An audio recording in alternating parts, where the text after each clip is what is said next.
Have Monster Hunter World, which has been received incredibly well.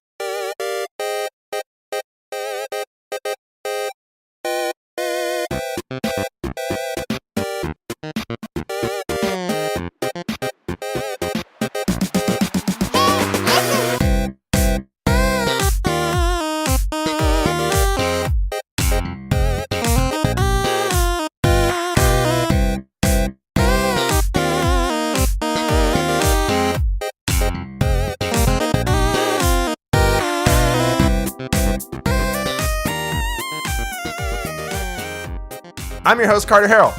I'm your other host, Daniel Elliott. See, I thought we would just jump right in this time.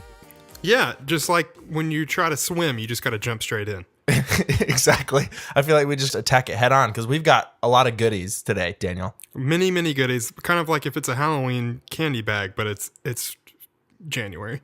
Man, you're killing it with the metaphors right now. That's what I do. I would say this episode is much like being thrown into a swimming pool for the first time while eating Halloween candy. Yeah. And I mean, I hate to use such a cliche metaphor, but I feel like it's really applicable. See, that's really the vibe I think that we all want to have each and every single time that we come to the podcast table.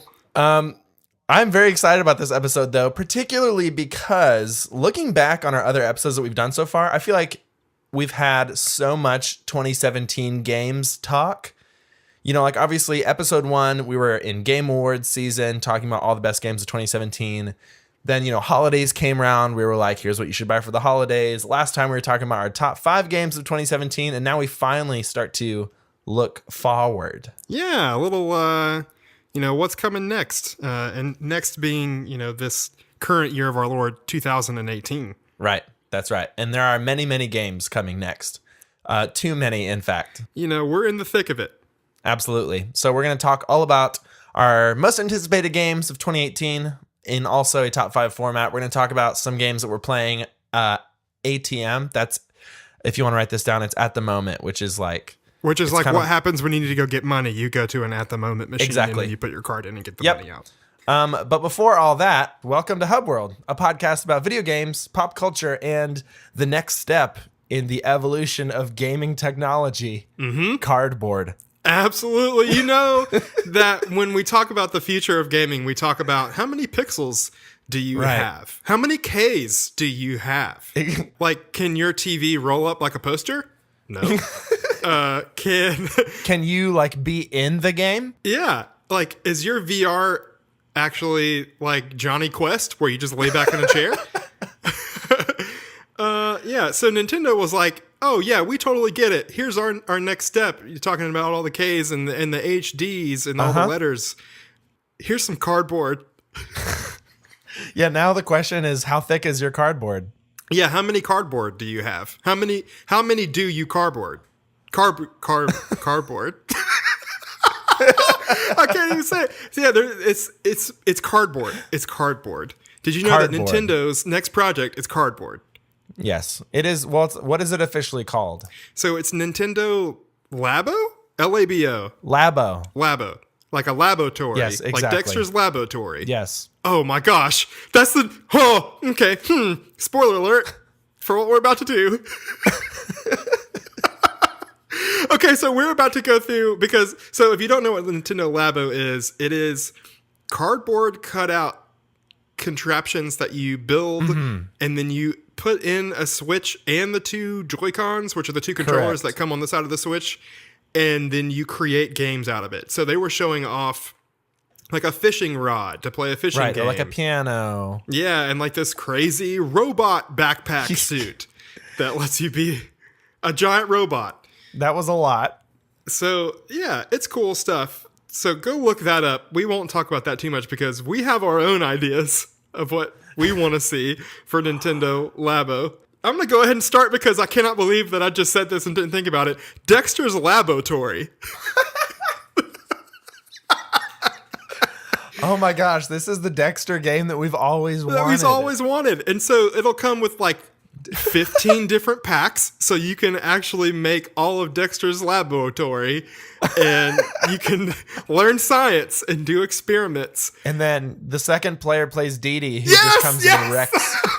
That's it. If you have a second player, they can be Dee Dee. That's amazing. Oh, okay. So Dexter's Labo-tory. Like if the Toys to Life genre wasn't enough to get you to like spend more money, now you buy the stuff and then the second player destroys it and then you have to buy it again.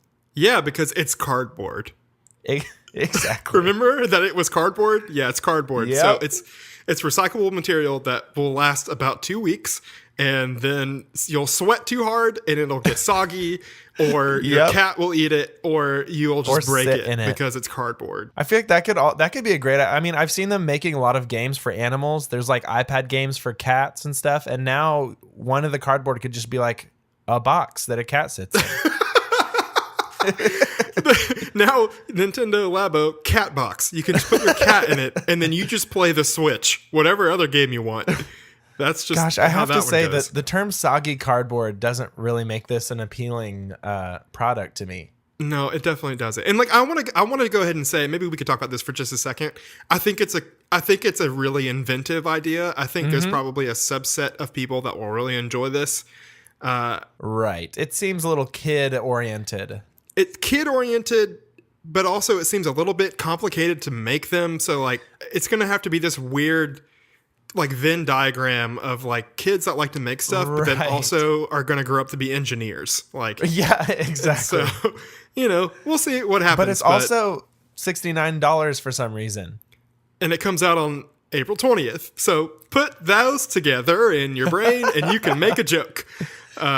So what you're saying is the target market for this is stoned genius children. If that isn't the first words that came out of Shigeru Miyamoto's mouth when he first talked about Labo. In the board meeting? Yeah, in the cardboard meeting. He's like, there's an entire market that we have been... Yeah, in the cardboard meeting. In the cardboard meeting.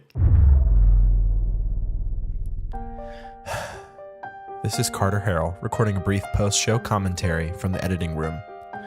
Upon listening back to the podcast, I heard Daniel make a joke you just heard, referring to the Nintendo Labo board meeting as a cardboard meeting. I did not hear the joke while we were recording, and regretfully never offered acknowledgement or reaction.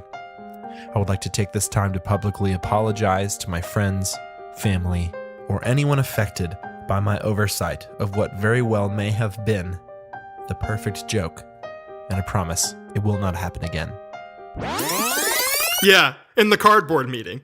He's like, there's an entire market that we have been totally missing. Yes, stoned future engineers under the age of 9. I do feel like that's a lot of money for some cardboard, though. Although I guess there's a game included, right? Yeah, it's software I guess that makes with sense. the cardboard. So I guess really you're paying for the software, but still, it's also cardboard, though. One of the best things that I've seen for this, and I have to admit I cannot take credit for this idea because it was a tweet, but it was a picture of somebody holding a cardboard phone, like a landline phone, that said Nintendo has its new solution for Switch voice chat. Oh my goodness.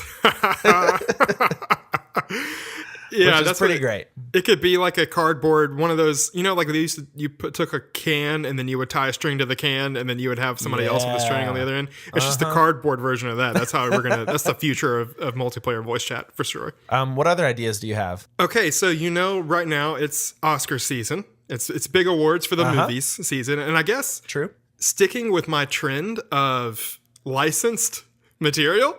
Ooh. Are you familiar with the movie? I've not seen this movie, but are you familiar with I, Tonya? I have heard a lot about I, Tonya, and I did see that it got nominated for some Oscars. Yeah, so I, Tonya is the name, and so what better game to go with it than Little I, Tonya? And so you will be making cardboard ice skates with your Nintendo Labo, and you'll put those on. And don't worry, so you can also ice skate single player adventure and you can, be a good ice skater. But also the multiplayer component, somebody else can form a crowbar with cardboard and a Joy-Con, and then they can chase you around and try to bash in your leg. Oh my gosh. I'm really sorry this got dark, but I'm so sorry. This is not where my mind was going at all. Okay, first of all, are you making functioning ice skates that you are expected to skate on ice with? Yeah, it's cardboard ice skate. So I Okay. guess this is only a seasonal and location based thing here. Okay, so that's going to be a problem. Is there like a skate component, like a metal ice skate component, or it's really just cardboard? Oh, no, I feel like this is maybe a little unsafe. It's just cardboard still. I mean, okay. it's staying with the Labo way, All right. the Labo lifestyle, if you will. Well, honestly, like I would not be surprised after an already outlandish announcement that they said now announcing the licensed I, Tanya Nintendo Labo game. I don't know what can go wrong with it. I think that like you got to get in on that license money, especially if it wins big at the Oscars. You just got to go for it. And you know who really loves that movie, actually? Shigeru Miyamoto. Stoned Child Geniuses. Oh, see, we're right there. The marketing plan is still intact. So I love that's my first idea. What about you? Honestly, the couple things that I thought were a little more weapon oriented. The two ideas that I had were some cardboard armor for the Dark Souls Switch release. Oh, see, now this is actually good. Yeah, I have no idea how it is functional in any way, but that's just what I thought of when I saw the robot. Yeah. Maybe you put Joy-Cons in there and you feel a vibration every time you get hit or die. Yeah. The other option could be literally just like a giant cardboard shotgun for playing Doom on Switch. Okay, somebody said, I was listening to a podcast, somebody had mentioned there was a shotgun in the trailer. I certainly did not see a shotgun in the trailer. I don't remember that, but if that's there. Yeah, like a piano fishing rod shotgun. Yeah, to play Doom with your Labo version. That's great. But the Dark Souls stuff, I think could actually be fun, especially since Dark Souls is coming to the Switch, which I may talk about later. That's true. But like, if you if you had a sword and a shield, you could put your Joy-Cons into and then play that way. Like that could be pretty awesome. Do you have any others? Yeah, so I've got another one. Just if we're gonna talk about learning skills for the real world, Dexter's Labo-tory, you're learning science. Right. I, Tanya, you're learning about how sometimes you can succeed and other people just want to make you fail. And then it's how do you, get past really terrible obstacles. Right, This like one crowbars.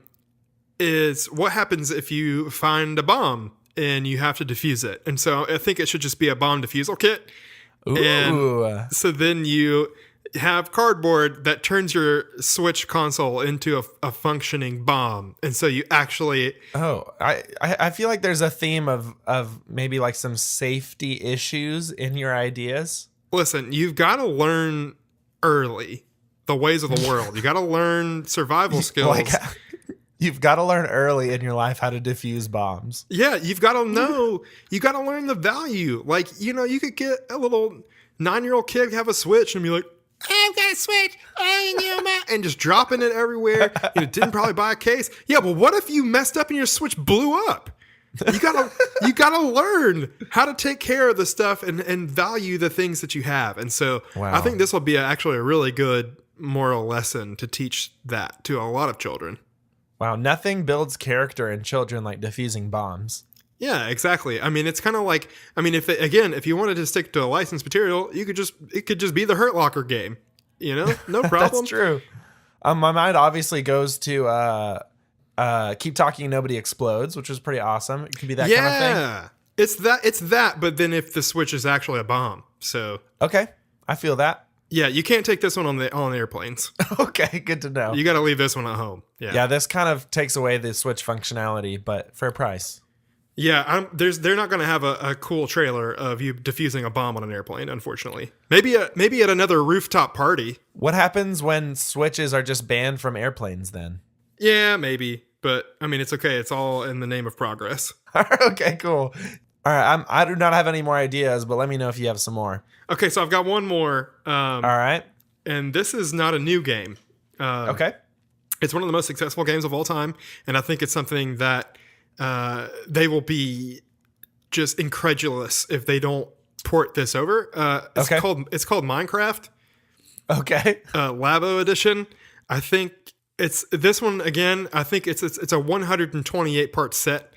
Okay. At least I'm not sure how many functional blocks are in Minecraft, but like eventually there'll be all of them. So then that way you can literally do Minecraft in the world. Okay. So I think what you're describing is maybe not actually video games anymore. It just sounds like building blocks. Well, yeah, because I mean this is the direction they're going, right? They're saying, hey, you thought you were playing video games, now you're really just playing with cardboard. Right. Now it's just gamifying real life recreation. Yeah, there's you thought you were good with Minecraft? What if you actually have to build it in real life now? Yeah, go for it. That's Nintendo Labo. Well, I'm very much looking forward to what Nintendo's got for us. Yeah. So, we'll see. Hopefully, they will listen to this podcast and they'll reach out to us for all of our ideas and licensing and such. Absolutely. Let's hope. But so. I mean, like, I'm very legitimately intrigued to see what this is going to do. I mean, I think it could definitely go one of two ways. Like, either this is going to be something that is extremely popular, or it'll kind of be like, oh, remember that time that Nintendo made cardboard? Right. That was weird. Yeah, it could be either a Wii U or a Switch. Yeah. I don't think there's any in between for this. Yeah, I agree. But we'll see.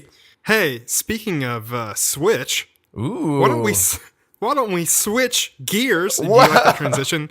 Do you like that transition that I just thought of for the first time? That's impressive segue work, my friend. Yeah. Much like another vehicle that I don't understand that involves gyro and balance, we're going to talk about. We're going to do a new segment called the Quick Check-In here, where we're just going to quickly check in with some of the games that we are playing right now. And the first one that I would like to quick check in on is one that we had someone on Twitter ask us. That someone being Corey Miller, shout out. Hey, when are you guys going to talk about Fortnite? And it's interesting because we literally have been talking about Fortnite in between recording episodes. That's true. So why don't you talk about the experience you've been having lately with Fortnite? Yeah. Speaking of what the kids are into these days. Oh, definitely. That's like all the rage right now. And I have to confess, and I mean, I've mentioned this before, shooters are not my number one gaming genre. Historically, I've, stuck a lot more to your open world games and your RPGs and action adventure, stuff like that. It's funny, actually, within the past few years, I've kind of weaned on. Can you wean on to something? You can now, okay. As far as I'm concerned. Okay. Well, I weaned on to shooters to where I started, I would play GTA, which isn't a shooter. It's, an open world action adventure RPG, whatever, that happens to have guns. Indeed, and then I would play Star Wars Battlefront because I was like, I never play shooters, but I love Star Wars. And, Battlefront is also not a hardcore shooter. It's like an arcadey kind of thing. Yeah. And so I've slowly been working my way up. And so I, by popular request, had to check out Fortnite because I had some friends that were playing it, wanted to see what all the fuss was about. And mind you, I also have not played PUBG, which this is obviously a version of. If you don't know, Fortnite basically, and PUBG, I don't know. The concept is essentially that 100 players are dropped onto a map and you skydive in from, the sky as one dives. And so you drop down with essentially nothing and you have to loot houses and bunkers and tree houses and whatever, looking for loot and weapons. And there's 100 people and there's a circle of the map. In Fortnite, it's a storm, and it's slowly closing in, and you have to stay inside that circle. And so people slowly begin to be eliminated, and you're working closer and closer, and it's basically last person standing wins. Yeah. And so it's a really cool formula, and it's I love the survival aspect of it, and the beginnings are often really frantic depending on where you land, which is really cool. And how much have you played this, Daniel? So I've played a few matches. Yeah. It's a lot more streamlined than PlayerUnknown's Battlegrounds in a lot of ways, as in you don't find a weapon and then an attachment for that weapon, and then also I need to find I guess there are different ammo types that you have to get, but I should mention that one thing that I forgot to mention that sets Fortnite apart specifically is that you can also build stuff. And so part of the resources that you can loot are wood or stone or metal, I think, and you can use a pickaxe to break stuff and get resources, and then you can use that to build cover or ramps or build forts, stuff like that, which is, I guess, what sets it apart from PUBG. Yeah, that's kind of the main differentiation gimmick, if you will, that sets it apart. And that's actually the biggest reason why I'm not into this as much. Yeah, gimmick was a good word for it. I don't think it's bad. I think it's a cool way to differentiate. It's just not necessarily for me. I think I would just rather it be the skill set of just trying to track down people and then take them out, and that's it. Like the story I like to tell about this is that, which is kind of a funny story, but also to me it was like, well, that also kind of takes away some of the fun of the concept for me. So a buddy of mine, we were playing duos, and we were just kind of camped out in a bathroom on the second floor of a house, and we knew there were people that had come in, and so we were, had our weapons pointed at the door, kind of like getting ready for them to come in. And then all of a sudden the floor starts shaking. And what they had done was they just took out the floor by hitting it with the pickaxe. Well, so we dropped down. Luckily enough for us, we got them. Okay. So that kind of didn't work out for them. But it's that kind of thing, right? Of like, it's cool. It's either cool or it's not. And for me, it's just not cool as far as like, it's a legitimate strategy to like hide out and try to duke it out that way, instead of just like, well, I'm just going to destroy where you're hiding. And then also I'm going to build a stairway to heaven and, do all this ridiculous thing. And I don't know, like I said, I don't think it's bad. I think it's a pretty novel like addition that kind of separates it. It's just not for me. I mean, the way you describe that system is kind of how I feel about the game in general. Like, I don't have anything against it, and it seems like, it's a polished game, and it seems cool. It's just not really my cup of tea specifically, and so it's it's fun to play with friends, but I wouldn't choose it for myself. Sure. And one thing that is very good about it is that it is currently free, and I think it may stay that way. I mean, that's why it's so popular for sure. Yeah. So we'll see. I mean, like, I would love to try PlayerUnknown's Battlegrounds just to see. I've heard it. I mean, I would assume it's way more complicated. Yeah. There's a lot more going on with the controls as well, from what I understand. So, that could be also not great at least on console for totally different reasons. But it does make me want to try that out now that I've played this one, to see if I would like it better, or maybe just this whole idea isn't for me. I just don't know. Right. So, yeah. But I mean, if you're playing it at home, Fortnite away, enjoy yourself. What else are you playing, Daniel? So I want to do a quick check-in on two games that I've mentioned before, and just kind of let you know where I'm at with those. First being Star Wars Battlefront 2. I completed all of the single-player stuff, including the that newest, I think it's called Resurrection. Okay, so you did hit the DLC. Yeah. Have you beat that yet? I played about half of it. Okay, so I won't get into a lot of details about the story just for your sake, but I beat it. I don't think it's quite as good as the main story. We'll see what you think whenever you get there. I mean, that's why I stopped, is I didn't feel super compelled to keep playing. I will get back to it, but I was just like, eh. So I finished that, and it was okay. I think it wasn't very surprising to me, kind of where it went. Sure. And so I don't really know how interesting it's going to be going forward. But we'll see. I mean, I just think it's going to be hard to top what they did the first time. Yeah. Was the ending of the main story did it feel as abrupt to you as it did to me?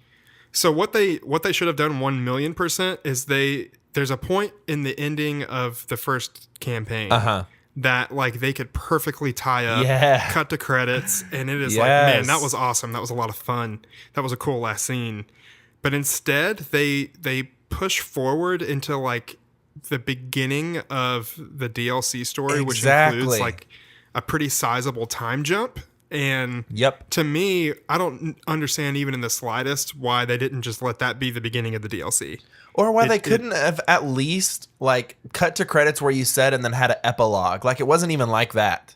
Yeah, it was just like it starts a new scene and you're like, okay, this is the start to the second half of the game. Nope. Yeah, yeah, and so that was I think pretty poorly executed. Yeah, certainly. Yeah. So I finished all the single player stuff. Great. And so now I've been playing a little bit more of the multiplayer. I haven't played any of the new maps or anything. I'm mostly just clicking the Galactic Assault playlist and going through that, and it's fine. I mean, I think it's just I love the multiplayer. Yeah, it's more of the first one, which is fine with me. I don't feel like I'm starting to understand the star card system and the progression system, and I don't think that you could have you and I as two players can have the same star card, which is like a perk, that you add to your character that can give you some sort of an advantage. And you could have like a top tier version of that card, and I can have like a basic tier version. Right. Which means like you might have 40% cooldown rate on your abilities as opposed to I might have 5%. Or I can force choke you for this many more seconds. Exactly. If you're a hero. And I think a lot of people, that's what was making a lot of people upset, is that people were saying when you could buy loot boxes, that they were saying, oh, well, you could just buy loot boxes until you get the best cards. Right. But like, I have not one time felt like I was killed from an unfair advantage. Right. Of one of those. Yeah. So I don't think that's going to bother me. I know that they this is also maybe partly a news story, but EA just announced, I think yesterday or the day before, that they were going to bring back buying loot boxes. Right. Which is, I don't necessarily know, the best PR move for them. Yeah. Although I also saw that in the next DLC, they're introducing a new overhauled progression system, which I don't know much about, but apparently that's a thing. We'll see. Well, at the way that it stands now, I don't think it's broken. Like I said, I just don't feel and like. I mean, obviously, they made a lot of the big fixes early on when people were upset, like how long it took to unlock stuff. I think those were the main issues. Yeah, and more so than I think people feeling like people were buying an unfair advantage. I don't feel that way at all. At least from the way it is set up now. Yeah. So yeah, it's all right. It's a fine game. I don't think it would have made my like top 10 or anything, but it's fun. So that's where I'm at with that. Right on. And I do just so quickly want to touch on the other multiplayer shooter that I've been playing is Call of Duty World War II, and that game continues to impress me. Wonderful. Really weird that, at least for me, if you had told me that you would enjoy the newest Call of Duty over the newest Star Wars Battlefront, like I would have not believed it. But it just is. It's very good. It's extremely polished. At least now, I think it hit some bumps in the road technically when it first came out. But when I say polished, I mean it looks phenomenal. I think it's one of the best looking Call of Duties. It is. I mean, it's the same like tight feeling controls that they've always had, but I think certainly. I don't know if it feels better necessarily than other Call of Duties, but it's a step ahead. It's kind of a reminder of like why Call of Duty has been kind of the premier shooter for such a long time, is because it feels great. And they're continuing to support this in a really strong way. They just added a mode, I think this past weekend, that was called Prop Hunt. All right. Where, and check this out again, this sounds like something you and I maybe would have made up, where it's one team is soldiers with unlimited ammo. Okay. The other team are literally objects in the game. So like you might spawn as a barrel. You might spawn as a pallet. You might spawn as a crane. Like, and you can, so the point of the game is the props have the first 30 seconds of the game to go and hide. Can they move? Yeah, you move. So it's also this really hilarious thing where you're just like gliding around the world as a bucket. And it's so funny to look at. And then as an object, you have a limited amount of abilities. So like you have 3 times you can change what you are. So like say you're a pallet and then you start getting shot at and you're trying to run away. If you could turn a corner, change real quick to a barrel and then just stop. And then kind of, throw them off that way. Right. You can let go of a flashbang to get away that way. And then there's another ability that you have. But it's a timed match. So basically you're trying to outlast as a prop, or as the humans, you're trying to take out all of the props. And then it's hilarious. It's so much fun. That is so interesting. It's so good. And it's only like 5-minute long matches, I think. So like you can get in and get out really quickly. And it was just a blast in a way that was like, you usually think about Call of Duty multiplayer, you think, oh, this is really hardcore, really intense, really serious. And like, this was just really fun in a way that I really appreciated. It made for a lot of really funny moments and stories that is really unusual. I think Team Fortress 2 did that mode a while back. Interesting. But I love that. So yeah, so Call of Duty World War II, I've continued to enjoy it. The single player is still good and the multiplayer is great. Yeah, yeah, so that's just kind of my quick check-in there on those two. I don't know if I'll talk about Battlefront anymore unless something else happens to it crazy, but... Awesome. Well, I can tell you what I'm not playing right now, which is Monster Hunter World and Dragon Ball Z, and, I guess Shadow of the Colossus is not out yet. Anyways, I just needed to mention that there are games that I want to play that I can't play right now. I know, it's really a lot. But we will get to those. But in the meantime, let's get to... more games that we're not playing right now. Absolutely. So we've each got 5 games we're going to talk about. Obviously, a couple of those games are on both of our lists. I know some you definitely know more about than I do, but we're just going to go through them and talk about why we want to play them, even though we're not playing them. Yeah. So why don't you start us off? Okay. Yeah. I will start out with... a nice little game that actually just had a closed beta this past weekend, and so now I feel okay to talk about it, and that is called Sea of Thieves. Sea of Thieves is an Xbox exclusive. Okay, well, again, it's one of these weird... It's a Microsoft exclusive where you can... It's going to come out day and date, same time on computer and on Xbox. Okay. But it is a... It's from Rare, who are the makers of many of my favorite games growing up, like Banjo-Kazooie and GoldenEye, Perfect Dark, a lot of those. This is a open world sandbox multiplayer pirate game. Yes. For lack of a better term. And I've actually played a decent amount of it. I was part of the initial invite-only alpha. And I have signed an NDA that I was not able to even talk about that. And so I'm going to talk about what at least the same kind of stuff that was in this closed beta. Yeah. Which is all over, YouTube and everything. So Rare, please don't take our podcast down. But it has a lot of potential, I think. It is basically the main loop that I've been able to play. And maybe this is just like an in development loop. Maybe there's more of it. And I'll kind of get to that. But the main loop so far is that you and 3 other people have a pirate ship, and you go to different islands looking for treasure. And that's kind of it. And then you bring it back and you get gold for it or whatever, and basically just like live out on the high seas. But it's really open-ended. And so, you can, instead of going to go get treasure and do like productive things, you can also just like run around and drink rum on the ship right, and fall off. And each character comes equipped with 2 musical instruments. It's like an accordion and like a hurdy-gurdy. So like you can just play music around the whole time.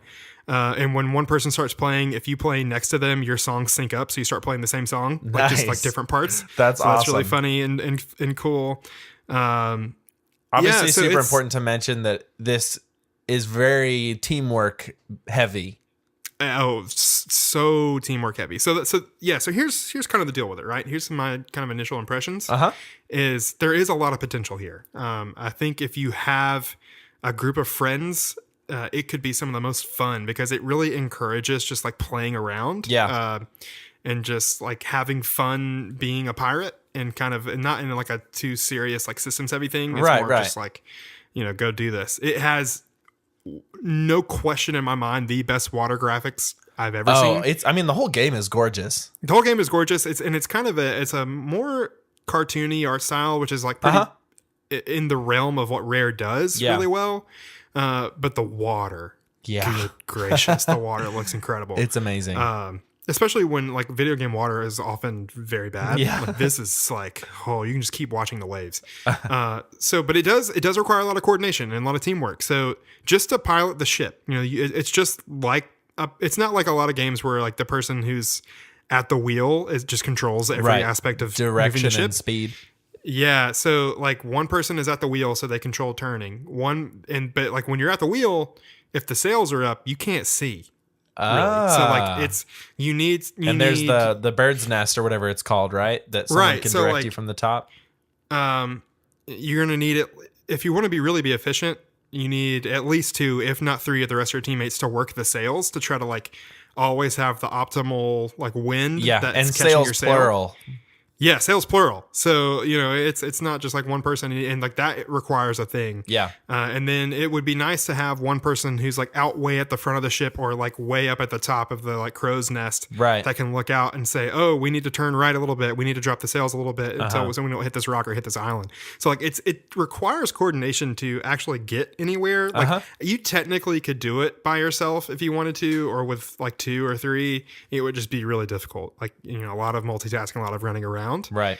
And so, so like that's like a cool aspect of it. That and like it would take multiple people to like load and fire the cannons. Right. If you're in a fight. And I also saw that there's like there's a floor of the ship that's just full of resources. And one of those is like wooden planks that you use to patch up the ship if it gets a hole in it. Or if it's filling up with water, you have to get a bucket and pick up the water and dump it over the edge. Yeah, like you have to run from the top of the ship down to the bottom with your bucket, which is fill so up your cool. bucket, run back to the top of the ship, pour it out, run back. So it's like it can get really frantic, especially if you're in a pretty intense ship-to-ship fight.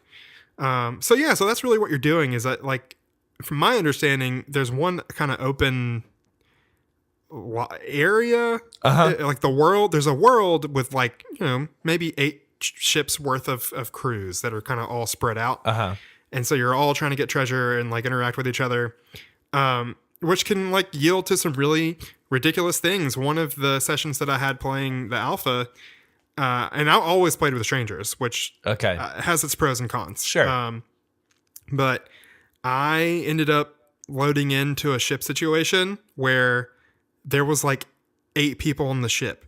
They had basically met up. The people that was on my crew had met up with another crew, and they took their like ship over. But then like they just let their crew come up, and so it was just like technically enemy crew that we were all just doing the same stuff together, and it was hilarious and fun.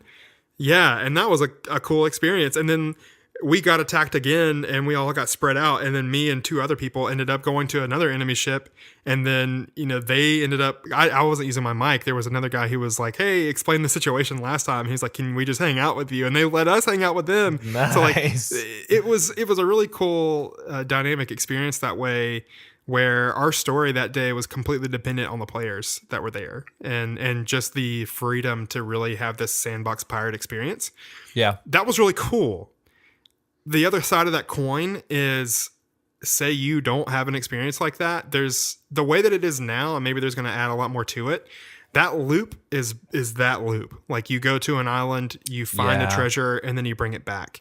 And so far, I had been wondering about that. The more that I've watched, I was like, okay, so where do you, what do you do from here? Yeah, it's kind of it's got this issue of like, why does it matter? Like, why are you doing what you're doing? Because like I don't really know what progression is going to be, and I don't think they've necessarily showed that off. So like, that's okay. That's why I say there's a lot of potential. I think if they have a really good progression system that really hooks you and like provides you with a lot of cool things that you're trying to achieve and get for yourself, like ship upgrades or weapon upgrades or like cool cosmetic stuff or more songs to sing, like if that's kind of or like if they had a base building aspect where like, okay, you can kind of start building your pirate lair, which I don't think they've ever mentioned, but like I would say if they keep supporting it post launch with stuff, I would say that's like maybe a logical place they could take, progression. Sure.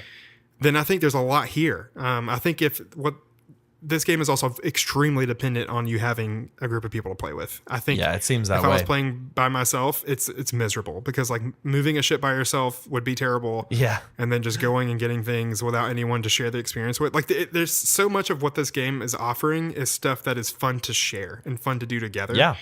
And they're really going all in on that, which for that kind of experience, I think is cool. But from a single player perspective, it to me, it seems a little iffy. And then also the content offering that is there now, it reminds me of No Man's Sky. Like if you're really into just exploring and finding new things, and just kind of being out, on your own, just kind of in this world that can feel lonely because like if you don't run into people, it's just this huge open area. If you're into that, which, like it's kind of the same like No Man's Sky kind of thing, then I think it could be good. But I think it's going to also run into a lot of the same issues of like, this is all that's here. And like, unless there's just a whole lot that they're not showing us yet. So Sea of Thieves has a lot of potential. I love Rare, and I think it could be a really, really, really cool thing in the right setting with the right people. Yeah.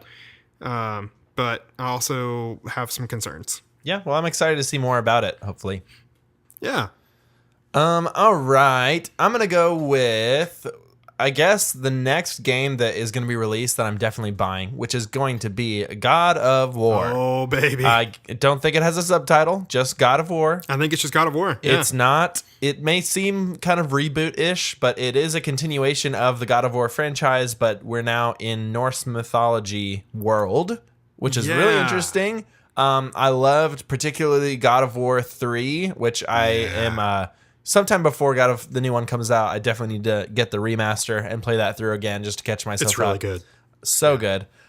This, I remember, I guess it was E3 that it was first revealed 2 years ago, right?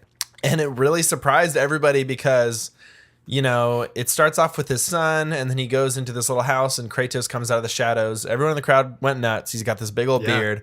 And then, you know, he steps out, and then the camera cuts in real close over his shoulder, which already is completely different than what we're used to in the franchise. Yeah. You know, usually you've got this really zoomed out feel, and he's just going nuts on a whole bunch of people. And that's very different in this one. And that is also reflected in, it seems, the story and the tone in general is just a lot more personal and a lot more grounded. And that's honestly what I'm really excited for, because God of War 3 was, in a great way over the top, you know, fighting enormous bosses, which, you know, I'm not complaining at all, but I feel like this is a really cool way for them to go in a new direction, both with the new mythology and with a new tone, and see how they can maintain its God of War-ness.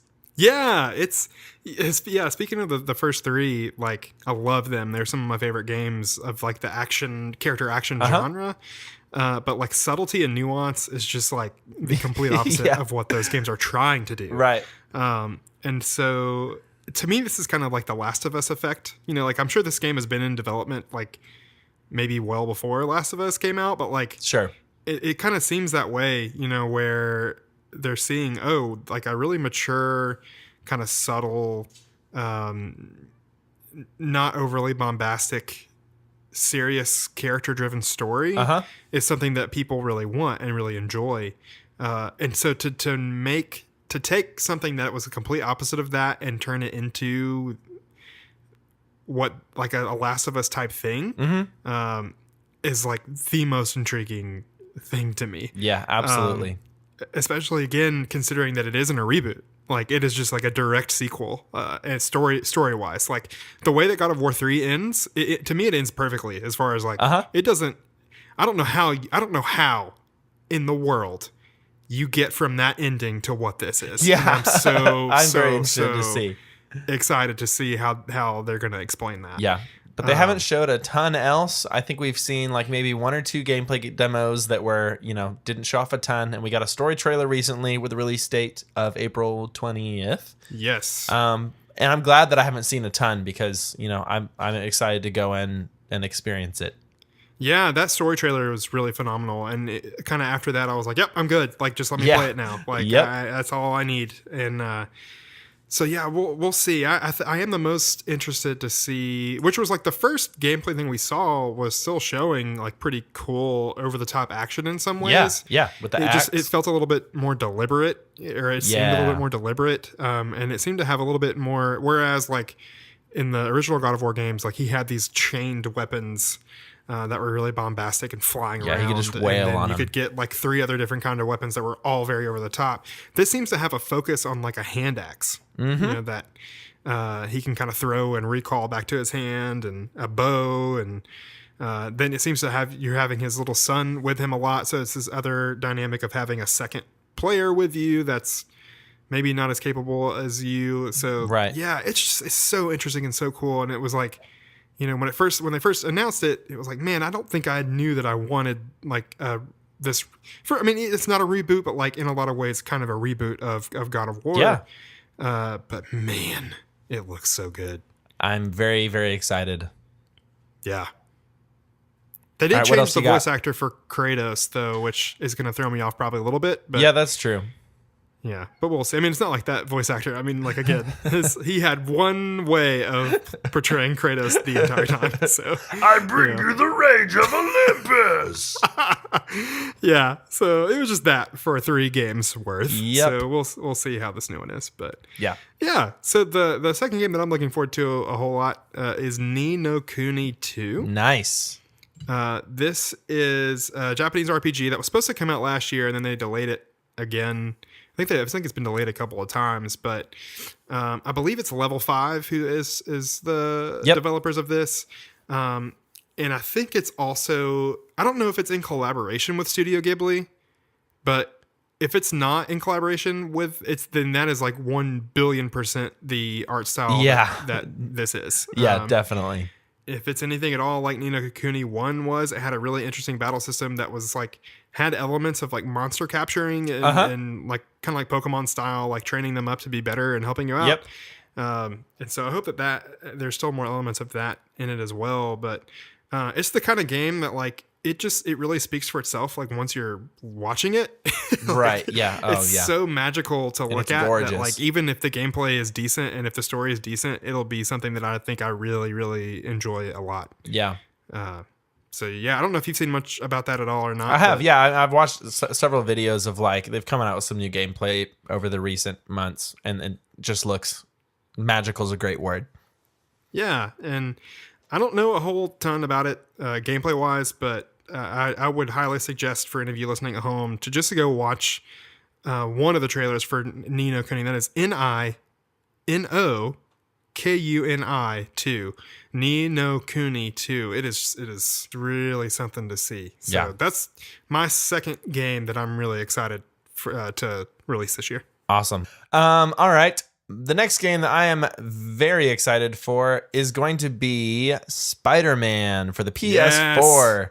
I'm a huge Spider-Man fan, especially as a kid. I was like a major Spider-Man nerd. A major fan, as most Spider-Man fans are, of the GameCube PS2 era Spider-Man 2 game. Yeah. Which was so great and has, I think there's a lot of pressure on this new one because they have not really been able to capture that since that game came out. There have been many, many Spider-Man games since. Yes, I'm willing to say there's been many, many Spider-Man games, and none of them have been good since. That is a Spider-Man absolutely 2. true statement. Yeah. So I've played a couple of them, and they just have not gotten it right. No. And and for that reason, I am, maintaining some skepticism about this one just because I don't want to get my hopes too high. But obviously, it is being developed by Insomniac, which I think already is giving us a lot of hope, at least that, it's in good hands and that's a developer that I don't think anyone was expecting to do a Spider-Man game. But it looks really intense, and they did show one gameplay demo finally this past E3. But I've got hopes for it. Maybe this might be the next good Spider-Man game. Yeah. So Insomniac did an open world game for Xbox called Sunset Overdrive that came out a few years ago.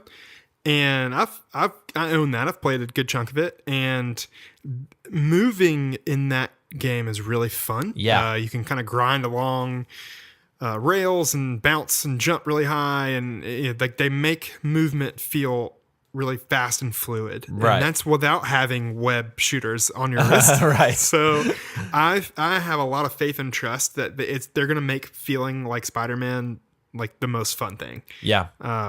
And so I'm really excited that they're behind the wheel on that for even just that reason alone. Just because, again, that was so much of what made Spider-Man 2 on the GameCube so good was like they nailed the way you would imagine it would feel to swing around like Spider-Man. Yeah, it was. You could just do it for hours. Yeah, and so to just even knowing that like that might be good again is enough for me to be really excited about it. But then also it sounds like they put out a pretty extensive trailer in this past E3, I think. In the past E3. Yeah, it was a long demo. It kind of gave you a sense of what the narrative is going to be like. Like it looks like it's going to be mixed in pretty well with the action that you're doing while you're playing. So it's not like you have like you're playing, then cutscene. Right. It's going to be kind of a mixture of the two, kind of like Uncharted is, and like, you know, some of those. Yeah, and Uncharted is a great reference too, because this demo specifically was very like action set piece heavy, which gave it a big Uncharted vibe, and also an Arkham vibe. I know a lot of people were calling it like Arkham Spider-Man or whatever, just because of the stealth takedowns and the environmental kills and stuff like that. Yeah, that's true. Which, like, that combat system, when it's done well, it makes you feel incredible. Absolutely, so, I have full faith this is going to be good. It's been delayed a couple times too. Actually, I don't know if it's been delayed. I just think they didn't announce a date for it for a very long time. Yeah. And so they've been working on it for a while.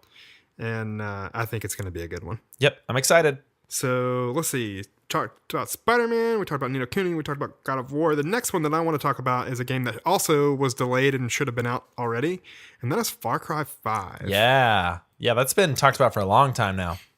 Yeah, and I was a big fan of Far Cry 3 and 4. I played a lot also of Far Cry 2. I didn't get as far in that one. I beat Far Cry 3 and have played a good amount of 4. And those games can be really interesting in ways that it's pretty unique to Far Cry, like in the way that they take the story and a lot of really interesting characters in really eccentric kind of ways. While also offering you a lot to do, kind of in a large open world setting that generally feels pretty good to play. Yeah. And so but a lot of the criticisms for Far Cry games, like at least since 2, maybe even since 1, is that typically you are going to all these different countries and just like murdering like native people of those countries. Yeah. And so that's kind of problematic in that way. And so now they're kind of taking that concept and putting it on its head a little bit, because it's set in the USA this time. Yep.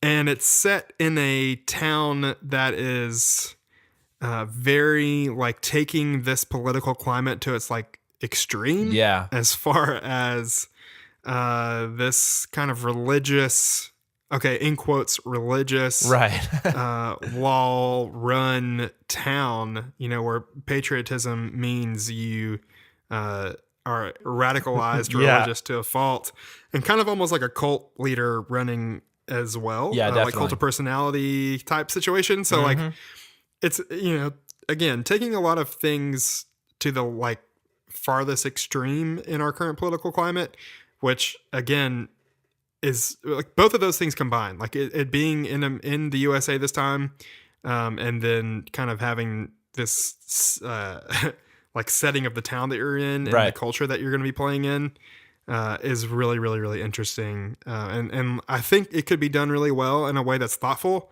or it could be done in a way that is just really bombastic and over the top, which I've enjoyed in Far Cry games. I think a lot of people will be upset with it if it's not done in a thoughtful way, and I get that. But there's I'm also room for not really controversy expecting for sure. it.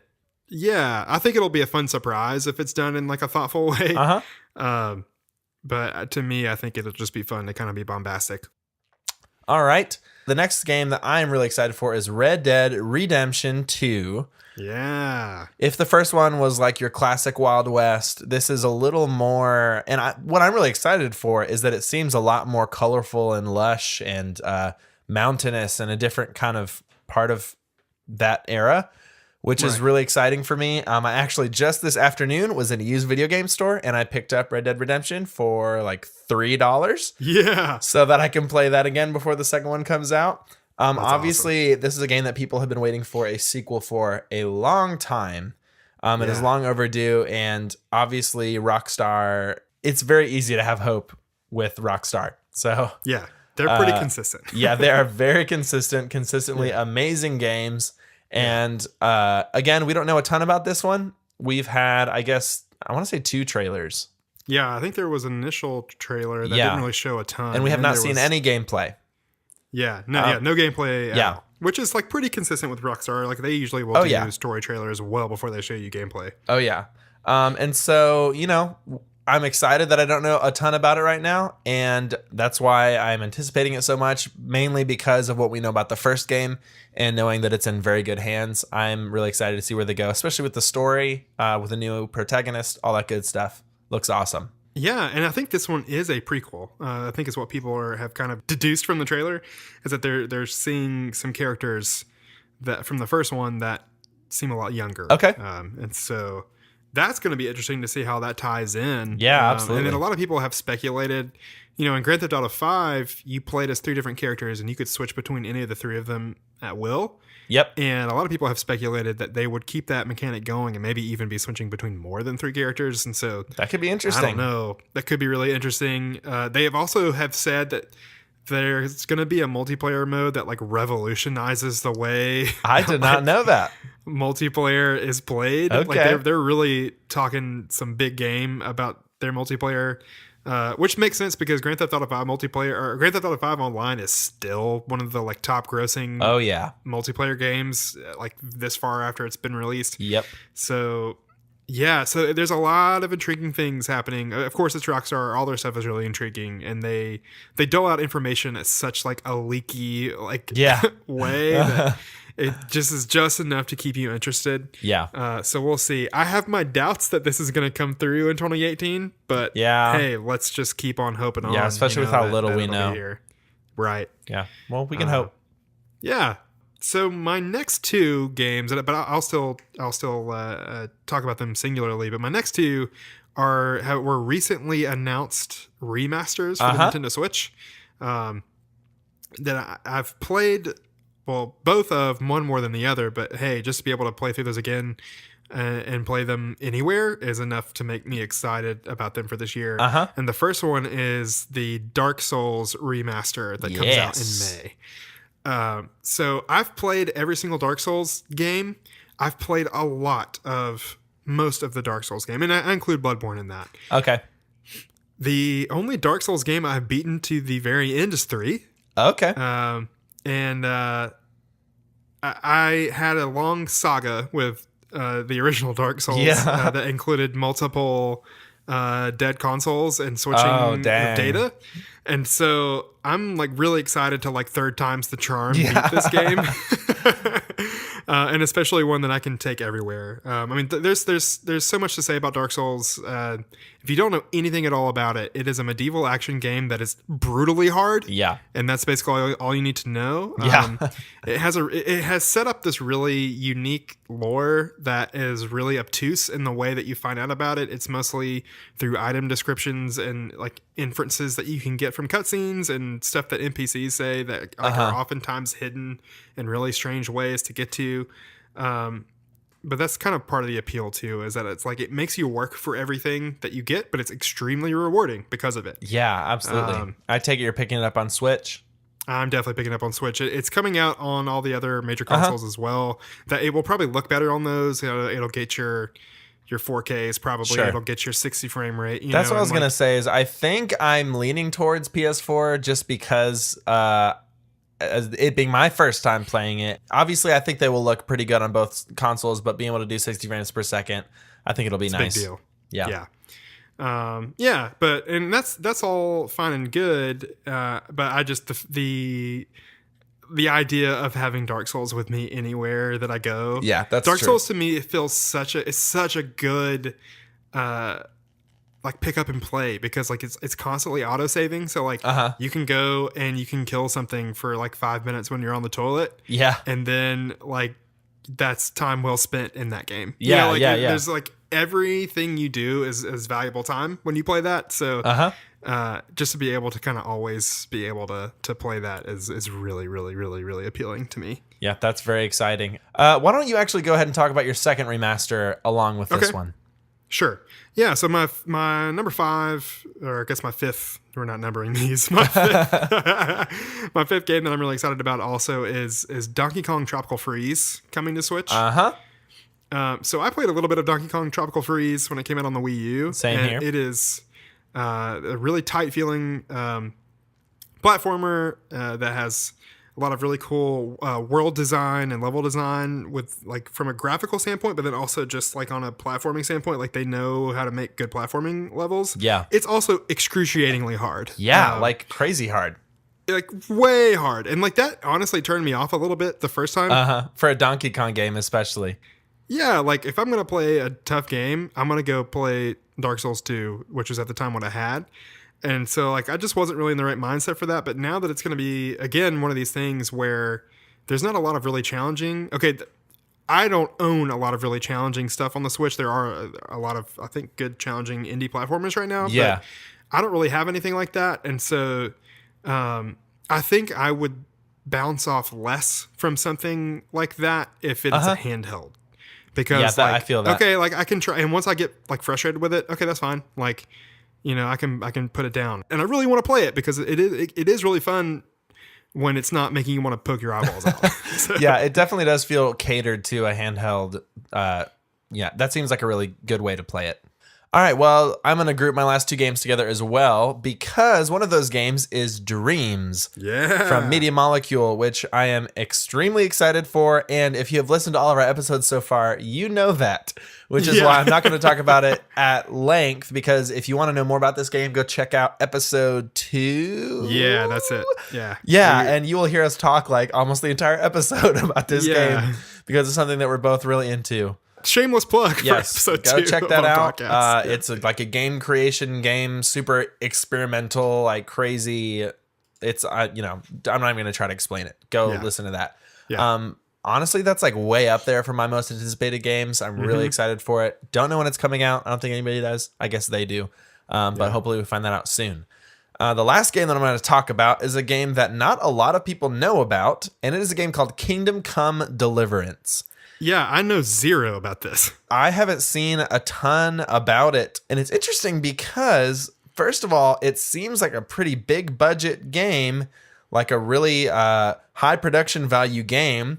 And it is by developer Warhorse Studios, which if you have ever played the Mafia games, that's them. They are a company in Czech Republic. And I'm pretty sure that is like their main thing so far is the Mafia games, which were really awesome. You said have you played both of them or just the first one? Yeah, so I played the second and I played the second one all the way through, loved it.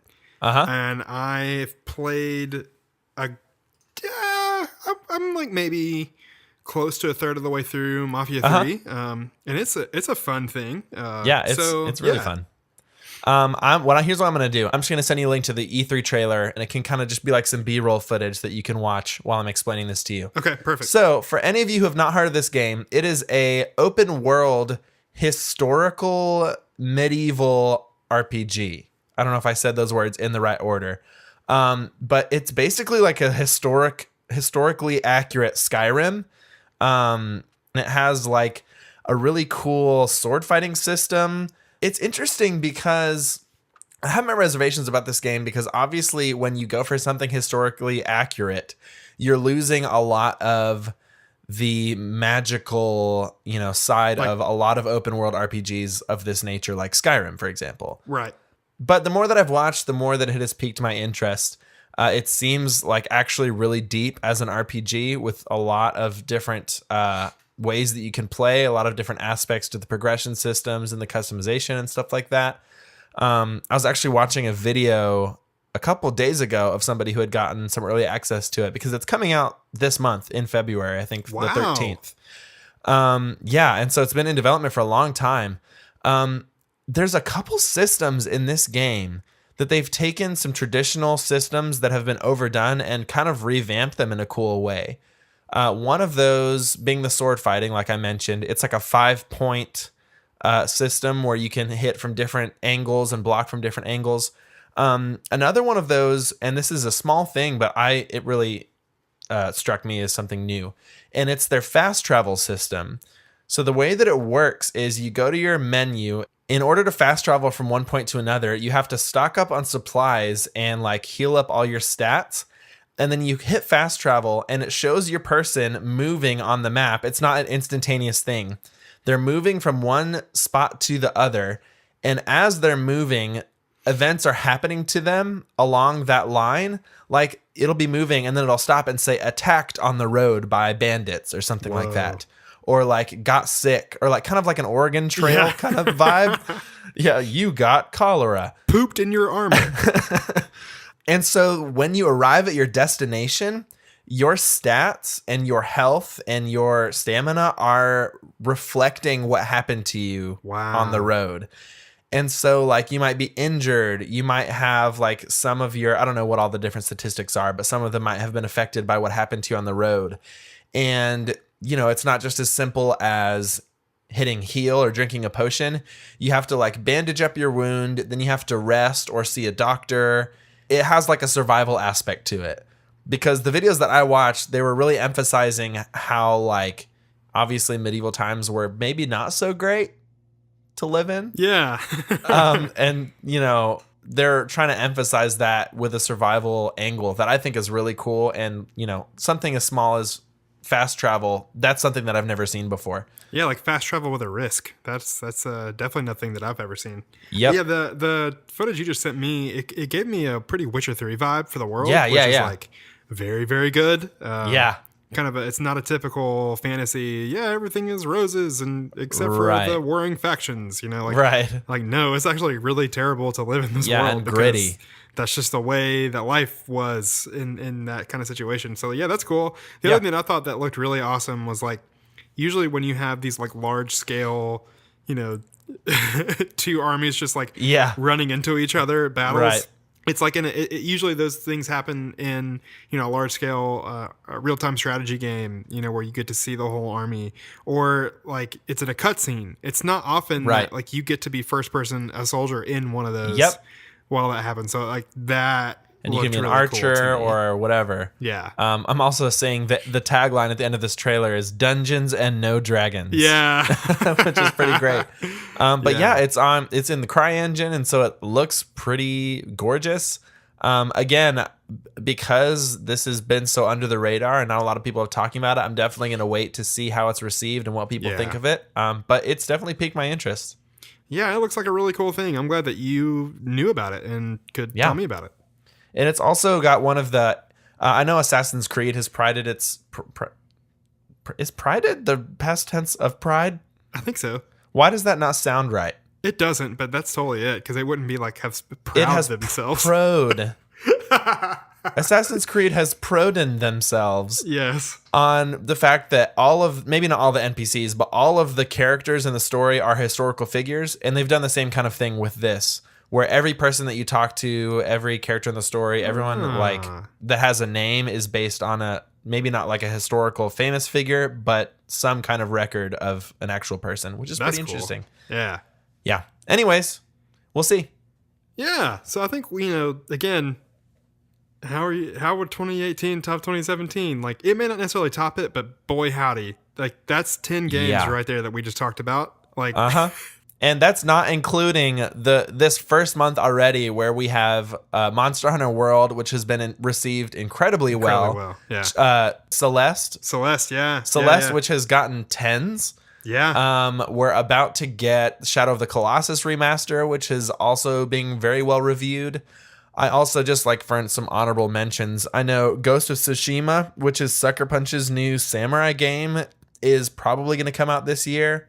Yeah, so one of the games I'm looking forward to that's coming out this year is Yakuza 6, which Yakuza 0 is a game that I really thoroughly loved and I'm still enjoying. It was in my top 5. Also, there's a game called Vampire. It's Vampyre that's developed by Don't Nod that made Life is Strange. It's their next game, and it's going to be another choice-based narrative-heavy adventure that is like vampires. Which, awesome. I haven't seen a ton about it. Yeah, they haven't released a lot, but it's coming. And cool. So, yeah, I'm excited for that because Life is Strange is great. And then also the last thing that I want to talk about is just Soul Calibur 6. I love the Soul Calibur games. I played a ton of, I think, 2 and 4. Yeah, I had 2 on the GameCube, was really into that. Yeah, and so I'm excited that another Soul Calibur game is coming out. It's been a long time coming, I think, for a lot of people that are into those games. So those are kind of my 3 biggest honorable mentions as well for this year. Well, holy cow, we have a lot of games to play and afford. Haha, yeah. For those of you listening at home, buckle up for this year, and I hope that you are playing some of these games along with us for sure, and probably before us sometimes, so that we can talk about our thoughts. And, feel free to, or please do tweet at us, say, hey, play this game, or this game really rocks. We love to know what y'all are playing and interested in. Yeah, and especially, if there are games that you are excited about this year that we didn't talk about, let us know, and we'd love to engage with that. But yeah, that's a great transition there, Carter, because yeah, you can totally reach out to us on Twitter at HubworldCast. You can reach out to us on Facebook. We have a Facebook page that is just Hubworld. Those we want to have a lot of fun. We're doing this. We talk about video games all the time to each other anyway, but we would love to engage with our listeners and with our friends and people who we don't know that are as passionate about video games as we are. So yeah, we would love to talk to you about that. So follow Corey Miller's lead. Yeah, yeah. Shout out once again to Corey Miller. Yeah, so you can find us on those, but then also it is extraordinarily helpful as we are getting started doing this podcast to get the word out, just to tell people that we are decent to listen to and are cool, and retweet and quote tweet our tweets and post and repost and comment on our Facebooks. It's so funny. Us a lot. The way you're talking sounds like you have no idea what you're talking about, even though you're saying the right words. That's 2018. You're like, tweet our tweets and subtweet the retweets of the Facebook posts and SoundCloud us. RT the FQLs. That's basically what I'm saying. But yeah, actually do all of those things. Yeah, it doesn't take too long out of your day, and helps us immensely. And kind of on that same line, if you want to leave us a 5-star review on Apple Podcasts, it literally takes as much time as it would take you to tap the screen. So that is extremely helpful. Or, if you want to write a review that takes, even if it's like 2 sentences, like, hey, this is a really cool podcast, you should check it out, 5-star. Like, that was 3 sentences. Oh, the stars were separate. So that helps us out a lot. I mean, it really does. Like that, all that stuff helps with visibility, which is important to podcasters just starting out. Mm-hmm. So yeah. So if you like us, help us out just a little, and that would really mean a whole lot to us. That's right. We are very, very excited for the coming year of awesome, awesome games. Stick with us through it all to see what we think. Until then, it's dangerous to go alone. Take us.